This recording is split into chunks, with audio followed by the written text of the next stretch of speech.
کفار و مشرکین ظالم تو ستاتے ہی رہے، اسلام کے اوپر حملے ہوتے ہی رہے، لیکن اے رسول پاک آج آپ کی امت پر ایسا وقت آیا ہے کہ اس اسلام پر سب سے زیادہ اس کے ماننے والے ہی ناانصافی کر رہے ہیں، صرف مسلمان ہی اس سے برگشتہ ہو چکے ہیں۔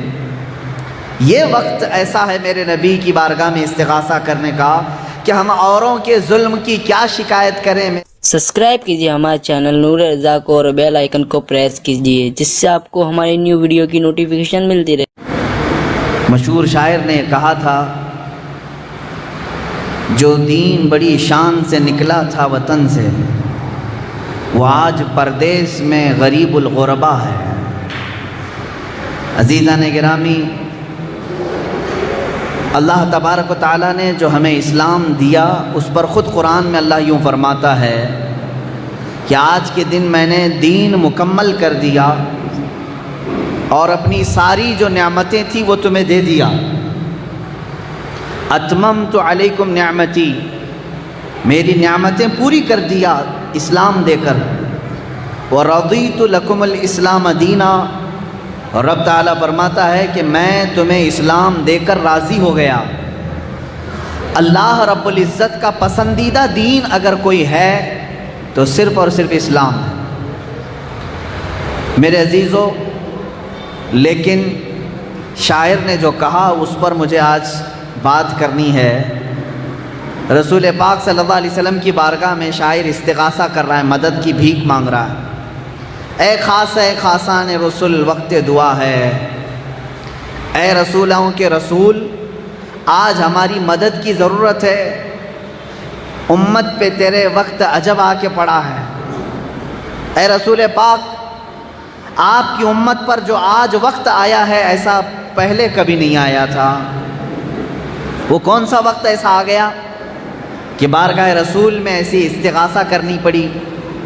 میرے عزیزو، پہلے بھی شکایتیں ہوتی رہی ہوں گی کہ ظالم ہمیں پریشان کر رہے ہیں، کافر ہمیں ستا رہے ہیں، مشرکین ہمیں گھیرنے کی کوشش کر رہے ہیں، پہلے سے چلا آ رہا ہے۔ لیکن آج جو وقت اسلام پر آیا ہے وہ کیا ہے؟ میں توجہ چاہتا ہوں آپ سب کی۔ وہ کیا وقت آپ کے پڑا ہے؟ کفار و مشرکین ظالم تو ستاتے ہی رہے، اسلام کے اوپر حملے ہوتے ہی رہے، لیکن اے رسول پاک آج آپ کی امت پر ایسا وقت آیا ہے کہ اس اسلام پر سب سے زیادہ اس کے ماننے والے ہی ناانصافی کر رہے ہیں، صرف مسلمان ہی اس سے برگشتہ ہو چکے ہیں۔ یہ وقت ایسا ہے میرے نبی کی بارگاہ میں استغاثہ کرنے کا کہ ہم اوروں کے ظلم کی کیا شکایت کریں میرے آقا، خود ہم اس اسلام کے خلاف سازشوں میں شریک ہو جاتے ہیں۔ جو دین بڑی شان سے نکلا تھا وطن سے، وہ آج اپنوں کے ہی سامنے اجنبی نظر آ رہا ہے، اپنوں کے سامنے اجنبی ہو گیا۔ دین کے ساتھ جو ہم نے کھلواڑ کیا وہ غیروں نے کم کیا ہے۔ میرے عزیزو، یہاں شکایت بارگاہ رب العزت میں بھی ہم اسی بات کی کریں گے، اور یاد رکھنا آج آپ اسلام کہہ رہے ہو، اسلام ایک دین ہے، لیکن کل قیامت کے دن ایک شکل و صورت کے ساتھ آئے گا، ایک شکل و صورت کے ساتھ آئے گا، اور اس سے کہا جائے گا کہ مسلمانوں کو پہچان، جو مسلمان ہیں، جو اسلام پر تھے، ان سب کو تو قریب کر لے۔ تو یاد رکھیں آپ، اسلام اس دن بہت سارے لوگوں کو پہچاننے سے بھی انکار کر دے گا۔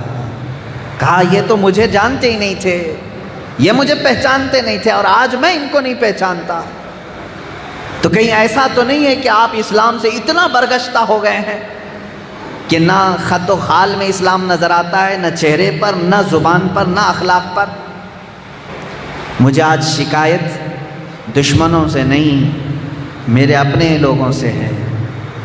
امت مصطفیٰ خود اسلام کو اپنے گھروں میں کمزور کر چکی ہے۔ میں اس کی ایک مثال بتا دوں۔ مجھے اگر میرے گھر میں میرے ماں باپ بھائی بہن ایسا کہنے لگے، کون ہے تو، ادھر بیٹھ ادھر بیٹھ، ہم تو تجھے جانتے ہی نہیں ہیں، اگر مجھے میرے گھر والے ایسا کرنے لگے تو مجھے کیا ہرٹ نہیں ہوگا؟ کیا مجھے تکلیف نہیں ہوگی؟ یا آپ اپنے اوپر سوچ لیں، آپ آج گھر پر چلے جائیں، آپ کی بیوی کہنے لگے کون ہے تو؟ آپ کے ماں باپ کہنے لگے ذرا ہٹ کے بیٹھ، آپ کو کیسا لگے گا؟ کیا یہ میرا گھر نہیں تھا؟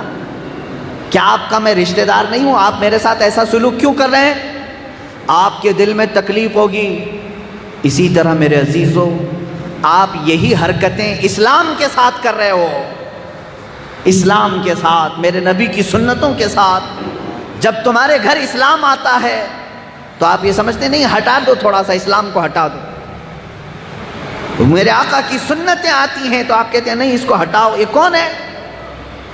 آج کا نوجوان یہ سوچنے لگا ہے کہ اگر میں میرے نبی کی سنتوں پر آ جاؤں تو لوگ پتہ نہیں مجھے ملا کہیں گے، مولوی کہیں گے، فنڈامنٹلسٹ کہیں گے۔ تھوڑا سا الگ رکھو، نبی کی سنتیں بعد میں دیکھا جائے گا، ابھی دنیا میں جو چل رہا ہے وہ کرنے دو۔ مجھے بتاؤ اس دین مصطفیٰ کے ساتھ یہ برا سلوک کس نے شروع کیا؟ کفار و مشرکین نے نہیں، تم نے خود نے شروع کیا ہے۔ اسی لیے شاعر کو یہ کہنا پڑا، پردیس میں آ کے یہ دین غریب الغربا ہے، اجنبی بن گیا ہے، اجنبی بن گیا ہے۔ یہ ناانصافی ہم کب تک کرتے رہیں گے؟ میرے عزیزو، ہمارے گھر میں کمانے والے دو بھی ہوں یا ایک ہو، اپنی آمدنی بچا بچا کر کے وہ ٹی وی تو لے آیا، واشنگ مشین تو لے آیا، فریزر تو لے کر کے آ گیا، گیس کے چولہے لے کر کے آ گیا، ساری چیزیں لے آیا، ساری مشینیں ایکٹیو ہیں، اور بچے آج روتے ہیں تو انہیں موبائل تھما دیا، وہ بھی ہمیشہ آن لائن رہتے ہیں، ہمیشہ ایکٹیو ہیں۔ لیکن میرے عزیز، گھر جا کر کے دیکھ لینا یہ قرآن کب سے ڈی ایکٹیو ہو چکا ہے، کب سے بند پڑا ہوا ہے۔